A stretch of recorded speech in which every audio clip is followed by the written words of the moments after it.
எல்லோருக்கும் வணக்கம். Welcome to my channel easy English இன் தமிழ். இன்னைக்கு நம்ம டியர் டிபார்ட்டட் ட்ராமா தான் பார்க்க போகிறோம். ஃபர்ஸ்ட் கேரக்டர்ஸ் எல்லாம் பார்த்துடலாம். ஏபிள் மெரி வெதர் வந்து ஒரு விடோயர். அவருக்கு 2 பொண்ணுங்க. பெரிய பொண்ணு பேர் வந்து அமீலியா ஸ்லேட்டர், சின்ன பொண்ணு பேர் வந்து எலிசபெத் ஜோர்டன். இவங்க 2 பேருக்கும் கல்யாணம் ஆயிடுச்சு. அமீலியாவோட ஹஸ்பண்ட் பேர் வந்து ஹென்ரி ஸ்லேட்டர், எலிசபெத்தோட ஹஸ்பண்ட் பேர் வந்து பென் ஜோர்டன். அமீலியாக்கும் ஹென்ரி ஸ்லேட்டருக்கும் ஒரு பொண்ணு, அவளோட பேர் விக்டோரியா ஸ்லேட்டர்.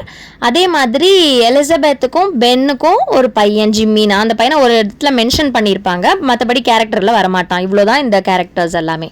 ட்ராமா ஆரம்பிக்கும் போது பார்த்தீங்க அப்படின்னா ஸ்லேட்டர் வந்து அமீலியா ஸ்லேட்டர் வந்து அவங்க பொண்ணை கூப்பிட்டுட்டு இருக்காங்க. விக்டோரியா வெளியில் விளையாண்டுட்டு இருக்கா. அவள் வந்து நல்ல கலர் ட்ரெஸ் பண்ணியிருக்கா. ஸோ அவளை கூப்பிட்டுட்டு, என்ன அவங்க தாத்தா இப்படி இறந்துருக்காரு, நீ வந்து கலர் ட்ரெஸ் போட்டுட்டு இருக்கிய, கொஞ்சம் கூட பொறுப்பே இல்லாமல் அப்படின்னு சொல்லிட்டு போய் மவுனிங் ட்ரெஸ் மாற்றிட்டு வா அப்படின்னு சொல்கிறாங்க. யூஸ்வலாக வெஸ்டர்ன் கண்ட்ரீஸில் மவுனிங் ட்ரெஸ் பார்த்தீங்கன்னா பிளாக்ல தான் இருக்கும். ஸோ போய் ரெடி ஆகிட்டு வா அப்படின்னு சொல்கிறா. உன்னோட அங்கிளும் ஆன்ட்டியும் இங்கே வராங்க அப்படின்னா உடனே விக்டோரியா எதுக்கு அவங்க வராங்க, அவங்க ரொம்ப நாளாக இங்கே வரவே இல்லையே அப்படின்னு கேட்ட உடனே கிராண்ட் ஃபாதரோட அஃபேர்ஸ், அதாவது சொத்து பிரிக்கிறது அதெல்லாம் பற்றி பேசுறதுக்காக தான் வராங்க. உங்கள் தாத்தா இறந்த உடனே நாங்கள் டெலிகிராம் அனுப்பிட்டோம், அவங்களுக்காக தான் வெயிட் பண்ணுறோம் அப்படின்னு சொல்கிறோம். அப்போ யாரோ கதவை தட்டும் போது டக்குன்னு ஓடி போய் திறந்து பார்த்தா அவளோட ஹஸ்பண்ட் தான் வந்திருக்காரு. உடனே தேங்க் காட், நல்ல வேலை இவர் தான் வந்திருக்காரு அப்படின்னு சொல்கிறா. அப்போ வந்து ஹென்ரி என்னன்னு சொல்கிறாரு, அவங்க வரமாட்டாங்கன்னு நினைக்கிறேன், லாஸ்ட் டைமே அவள் வந்து வீட்டுக்கு நான் திருப்பி வரமாட்டேன் தானே சண்டை போட்டுட்டு போனா அப்படின்னு சொல்லும்போது அமீலியா என்ன சொல்கிறாங்க அப்படின்னு பார்த்தீங்கன்னா, இல்லை கிராண்ட் ஃபாதர் வந்து அவர் என்னெல்லாம் விட்டுட்டு போயிருக்காரு சொத்துன்னு பார்க்கறதுக்காகவாவது அட்லீஸ்ட் அவள் கண்டிப்பாக வருவா அப்படின்னு சொல்கிறாரு. உடனே ஹென்ரி வந்து கிண்டலாக இது உங்கள் ஃபேமிலியில் இருக்கிறது தானே அப்படின்னு சொல்லுவான். உடனே என்னன்னு கேட்ட உடனே இல்லை உங்கள் அப்பாவை நான் சொன்னேன் அப்படிமா. உடனே அமீலியா வந்து உங்களோட ஸ்லிப்பர்ஸ் எங்கே காணும் அப்படின்னு கேட்டுட்டு என்ன பண்ணுறான்னா போய் கிராண்ட் ஃபாதரோட ஸ்லிப்பரை எடுத்துகிட்டு வந்து கொடுத்துறா. அவங்க அப்பாவோட ஸ்லிப்பரை அவனை போட்டுக்க சொல்கிறா. அவங்க அப்பா இறந்துட்டாருன்னு ஒரு வருத்தமே இல்லாமல் அவரோட செப்பல் எடுத்து அவளோட ஹஸ்பண்டுக்கு கொடுத்துட்டா. அவனுக்கு பத்தலைன்னு சொல்கிறான், இருந்தாலும் வந்து அதை ஸ்ட்ரெச் பண்ணிக்கலாம் அப்படின்னு கொடுத்துட்டு என்ன சொல்கிறா அப்படின்னா, நான் அப்பாவோட பீரோ வந்து அவர் பெட்ரூமில் இருக்குது பார்த்தீங்களா, அது எனக்கு ரொம்ப பிடிச்சிருக்கு, அதை வந்து எலிசபெத் வரதுக்குள்ளே நம்ம மாற்றி வச்சிடலாம் இங்கே கீழே, ஏன்னா அவள் ரொம்ப நாளாக இங்கே வரல, அதனால் அவளுக்கு அப்பா வாங்கினது தெரியாது. ஸோ அவள் வரதுக்குள்ளே மாற்றிட்டோன்னா அது நம்மளோடதுன்னு நினச்சிக்குவா. இங்கே நம்ம ஓல்டு செஸ்ட் ஆஃப் ட்ராயர்ஸ் இருக்கு இல்லையா, இதை கொண்டு போய் மேலே வச்சிடலாம் அப்படின்னு சொல்லி ஐடியா கொடுத்து அதை பண்ணுவாங்க. அவங்க 2 பேரும் அதை மாத்திட்டு இருக்கும் போது விக்டோரியா வந்துருவா. அவ வந்து அவங்க அப்பாட்ட கேட்பா, இதை நம்ம திருடுறோமா அப்படின்னு கேட்பா. அவங்க அப்பா வந்து இல்லை அப்படின்னோடனே அவர் தாத்தா சாகிறதுக்கு முன்னாடியே அதை வந்து நம்மளை வச்சுக்க சொல்லிட்டாரு, இதை பத்தி நீ எதுவும் ஆன்டிகிட்ட பேசக்கூடாது அப்படின்னு சொல்லிட்டு விக்டோரியாவை போய் கதவு கிட்ட நிற்க சொல்லுவா.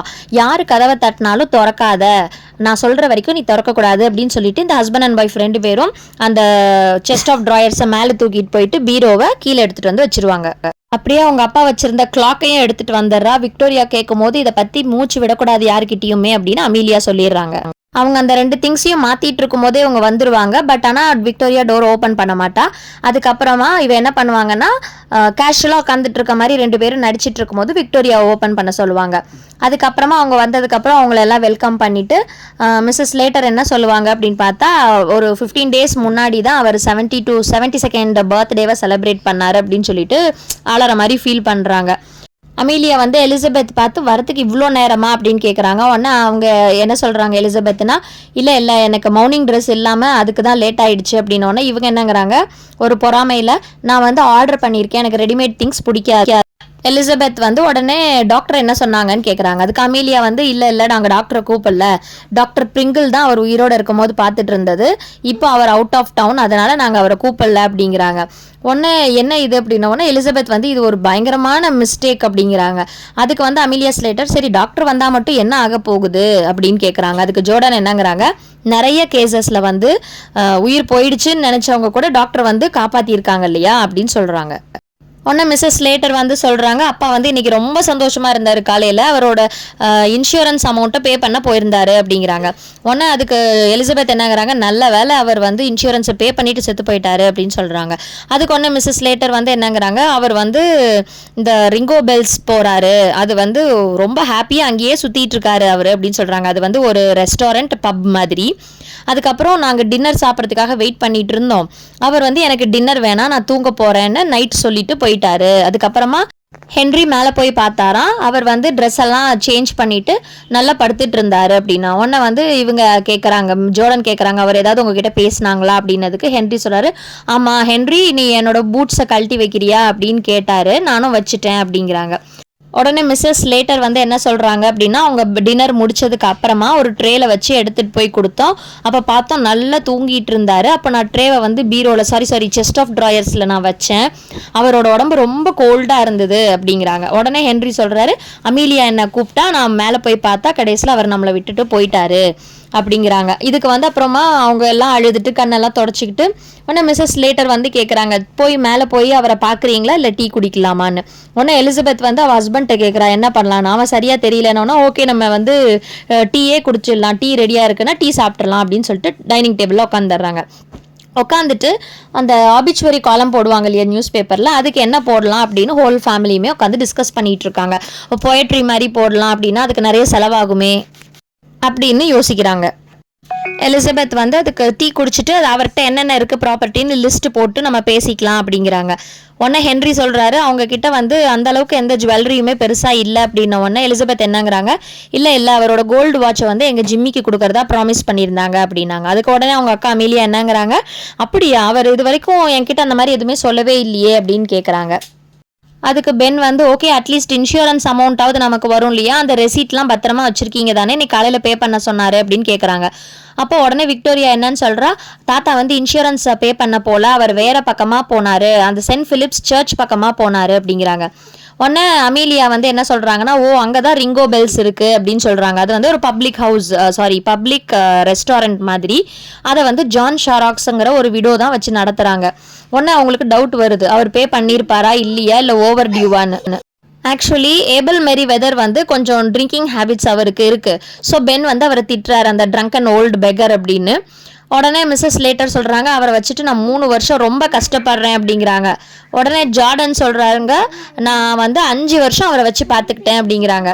சரி அந்த ரெசீட்டை செக் பண்ணலாம் அப்படின்னு சொல்லிட்டு விக்டோரியாவை வந்து கூப்பிட்டு மேலே தாத்தா ரூமில் போயிட்டு அந்த பஞ்ச் ஆஃப் கீஸ் இருக்கு இல்லையா ட்ரெஸ்ஸிங் டேபிள்ல இருந்து அதை எடுத்துகிட்டு போயிட்டு ஓப்பன் பண்ணி எடுத்துகிட்டு வா அப்படிங்கிறாங்க. விக்டோரியா இல்லை அப்படிங்கிறாங்க. இல்லை என்ன சில்லியாக பேசிகிட்டு இருக்க, போய் பார்த்து எடுத்துகிட்டு வா அப்படிங்கிறா.